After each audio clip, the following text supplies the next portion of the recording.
All right, so I wanted to talk about a couple of things that might be holding you back as far as successfully getting out there and making this thing happen. There's two aspects to going out on your own, right? There's the know-how and the experience, right? Where you understand what business tries to achieve, all the reporting, all the necessary things you do for sales and marketing operations. There's the logistics part that's very like either you know it or you don't, and you can find out that information on YouTube and by learning and maybe getting an MBA or taking some night classes. There's that part, right? The knowledge and experience. But then the more important part is you. It's your mentality.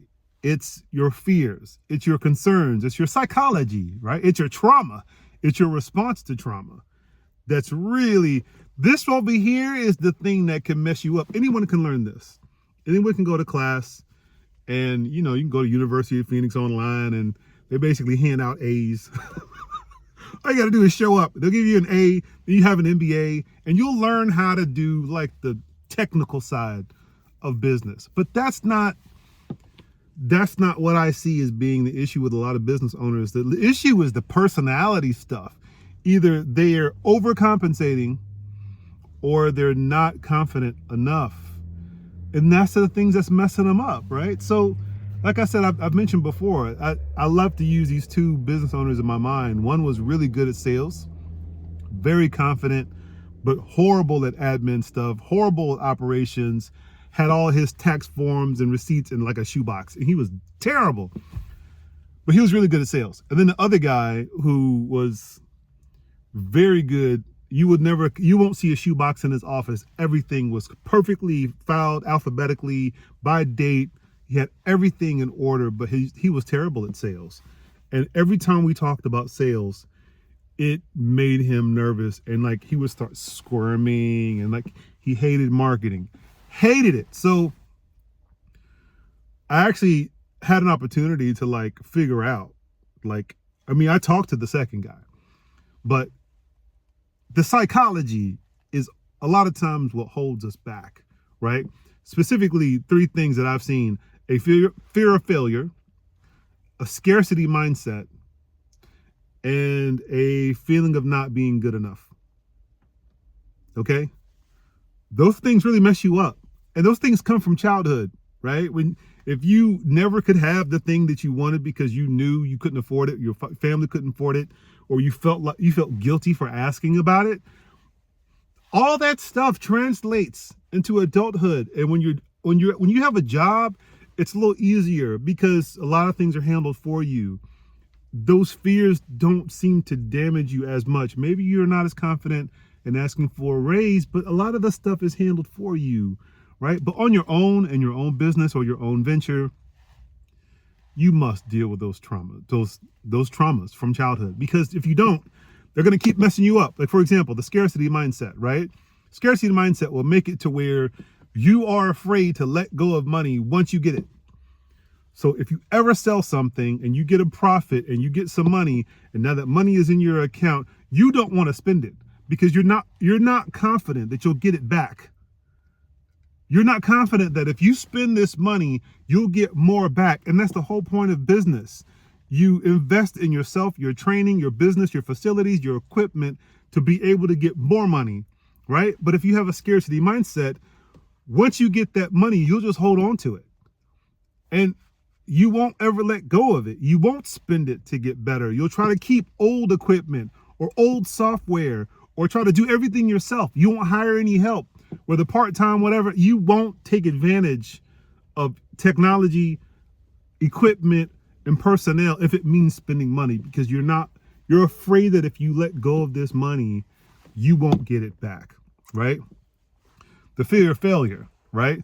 Something happened to you when you were little to where you tried something and you failed, and you either got joked on or you got minimized, or something happened to where you felt like, okay, I need to avoid failure at all costs, so I'm not even going to try. Or if I do try, I'm not going to tell anybody because I don't want them to ever see me fail. So I'll just try to have this secret business, this little secret endeavor where no one knows about it. And I didn't tell anybody about it, because if I tell them and I fail, then I will now re-experience that pain, that judgment that I felt from my dad or my mom or a friend or whatever, something that where you felt harshly judged, and you never want to experience that pain again, but you're still compelled to go out and do something on your own, but you get what I'm saying? So you end up talking to complete strangers, and your family and your friends have no idea you even have a business, or you have a talent or a skill. They don't even know, because you don't want to share with them and potentially expose yourself and be vulnerable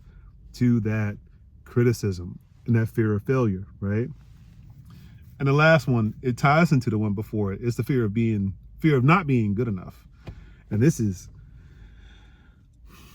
what the second business owner deals with a lot.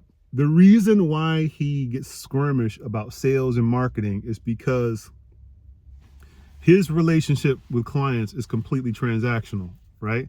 And you're like, well, it's a business. That makes sense. No, here's what I mean.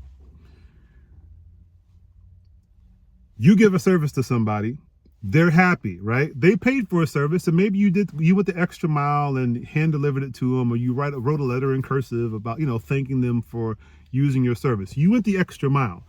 They're happy, right? In most cases, you would ask for a referral and say, hey, if you were happy with my service, please refer me to somebody you know. And because they're happy with you and they've expressed that happiness, they have no problem saying, well, yeah, I'll go on Google and I'll write a review for you, or I'll tell my friends about you, right? That's completely normal.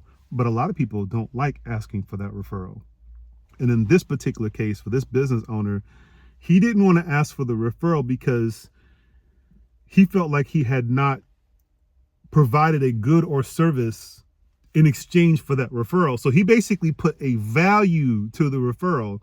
The product he gave was compensated for because he got the money. And so now that he's asking for this additional thing, a referral, he feels that he is asking for something for nothing, right? They've already paid him for the service he provided, so he feels like that is equal. But by asking for a referral and not giving another product or another service, he feels like he's out of line. And so he gets really self-conscious about asking for it. Now, keep in mind, it's all in his head. There's people who are super happy with his service and want to help him and will be more than happy to refer him. But because he's trapped in his own head about what he perceives as being valuable, and because he's made everything a transaction, even his goodwill with clients, he's turned that into a transaction, and he feels that if he does not give something of value, he cannot ask for the referral. And I'm listening to him and I'm just like, what? What are you talking about? It's a referral. They're a person. It's not a transaction. Not everything is transactional. Are they happy? Have they expressed how happy they are? Well, but no, it's a fear of not being good enough, right? I'm not good enough. What I have done for this person is not good enough for me to ask for this additional thing. I am wrong. I feel bad. I feel like I'm violating some type of, law of decency or whatever, right? He's just against it, right? But, and I can only, and talking to this person and having met his parents, it immediately clicked, bro. Like he has a very, very coldly professional relationship with his parents. A lot of sir and ma'am, and these people, this man was well into his 50s, okay? And I mean, their interaction was very formal, almost like royalty, like not even like, hey mom, hey dad, like none of that. It was very formal. And so I started to understand, okay, well, maybe love in that household was very transactional, right? He had to do something to get the stamp of approval from his parents, whether that meant good grades, whether that meant, good behavior at school. But you get what I'm saying? There was this cause and effect. And if he did not do that, then he would not get the whatever. And I think that turned the whatever being the prize, the goal, or the validation. You get what I'm saying?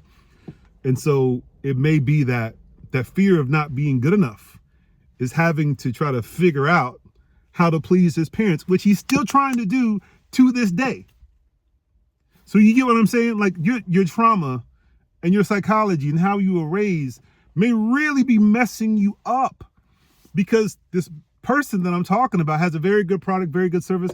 That's been doing this thing for 20 years. He knows what he's doing. He's beyond professional, but he's still hung up, and that hang up is causing him to not have any new clients in the last 8 months. That's bad. Okay. So I would strongly encourage you, if you have any one of these things going on, fear of failure, a scarcity mindset, and a fear of not being good enough or feeling like you're not good enough, talk to someone you care about. Talk to someone, even talk to a professional, see if you can resolve some of those feelings so that you can not have to try to battle these things as you're trying to get clients and build a business. Like, the logistic part of building a business is hard enough and overwhelming enough as it is on its own. You don't need to add all your extra family crap and fears and doubts, and you don't need to add that on top of this, because it gets so overwhelming that a single bad day can just put you into a depression. Okay? Deal with the psychology, deal with the trauma, figure out what's going on with you and why you have these hangups. Really get to the bottom of that. And that way, it's much easier to go through the steps of file your LLC, do this, go get a business license. Like, that stuff is just follow the steps. Get a website, get business cards, get your social media. Those are very easy steps. But the hardest stuff is in here for you. That's the hardest thing. Overcoming yourself. That's been the hardest part of this 15-year journey of mine. It isn't learning how to incorporate or how to start an LLC. The hardest part is I feel kind of crazy today. I don't feel super confident about this thing I've been asked to do. Why don't I feel confident, and why do I feel weird? Like, what's going on with me today? Like, why am I in this weird mood? That's what you have to figure out. That's what you have to beat. You have to beat you in order to really succeed. And the clearer understanding you have of why you feel the way you feel emotionally about certain situations, at least you know how to handle it and say, okay, I know when I get in these certain situations, it tends to trigger those negative emotions. So either I don't get in those situations or I find a way to handle them and manage them. All right. That's it for now. I'll be rambling all day. Y'all have a good day. I'll talk to y'all next time. Bye.